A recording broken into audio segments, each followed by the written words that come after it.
ஜான்சி ராணிக்கு 75 ஆண்டுகளுக்கு முன்பே பிரிட்டிஷ் படைகளை நடுங்க வைத்த ஒரு தமிழ் வீரமங்கை உண்டு. அவர் வெறும் ராணி மட்டுமல்ல, இந்தியாவின் முதல் ஹியூமன் பாம் தாக்குதலை திட்டமிட்ட ஒரு மாபெரும் போர் தந்திரவாதி. சிவகங்கையின் சிங்கம் வீரமங்கை வேலுநாச்சியாரின் அசாத்தியமான போராட்டத்தை தான் இந்த வீடியோவில் பார்க்கப் போகிறோம். 1730 இல் ராமநாதபுரம் மன்னர் செல்லமுத்து சேதுபதிக்கு மகளாகப் பிறந்தார். ஆண் வாரிசு இல்லை என்ற குறையே இல்லாமல் வளர்ந்தார். தமிழ், ஆங்கிலம், பிரெஞ்சு, உருது என பல மொழிகள், சிலம்பம், குதிரையேற்றம், வில்வித்தை என சகல கலைகளிலும் மிரட்டினார். சிவகங்கை மன்னர் முத்து வடுகநாதரை மணம் முடித்த சில காலத்திலேயே ஆங்கிலேயர்கள் சூழ்ச்சியால் காளையார் கோயிலில் மன்னரை படுகொலை செய்தனர்.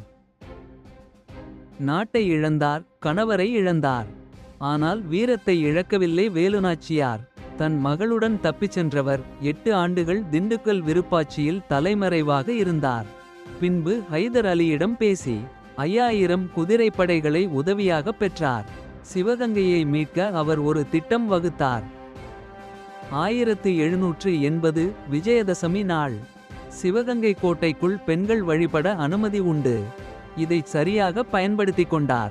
ஆனால் கோட்டைக்குள் இருக்கும் ஆயுதக் கிடங்கை அழிக்காமல் வெற்றி சாத்தியமில்லை. அங்கேதான் வரலாற்றின் மிக முக்கியமான சம்பவம் நடந்தது. வேலுநாச்சியாரின் நம்பிக்கைக்குரிய தோழி குயிலி தன் உடலில் நெய்யை ஊற்றிக்கொண்டு தீயை பற்றவைத்துக் கொண்டு வெடிமருந்து கிடங்குக்குள் குதித்தார். பெரிய சத்தத்துடன் ஆங்கிலேயர்களின் ஒட்டுமொத்த பலமும் சாம்பலானது. இந்திய வரலாற்றின் முதல் தற்கொலைப்படை தாக்குதல் இதுதான். இந்த சந்தர்ப்பத்தை பயன்படுத்தி வேலுநாச்சியாரின் படைகள் கோட்டையை தகர்த்தன. சிவகங்கையில் வேலுநாச்சியாரின் கொடி பறந்தது.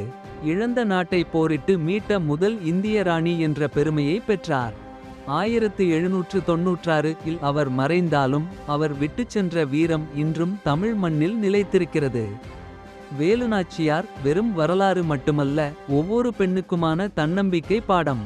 இந்த வீடியோ உங்களுக்கு பிடித்திருந்தால் ஹிஸ்டரி நகட்ஸ் தமிழ் சேனலை சப்ஸ்கிரைப் பண்ணுங்க. அடுத்த வீடியோவில் சந்திக்கலாம்.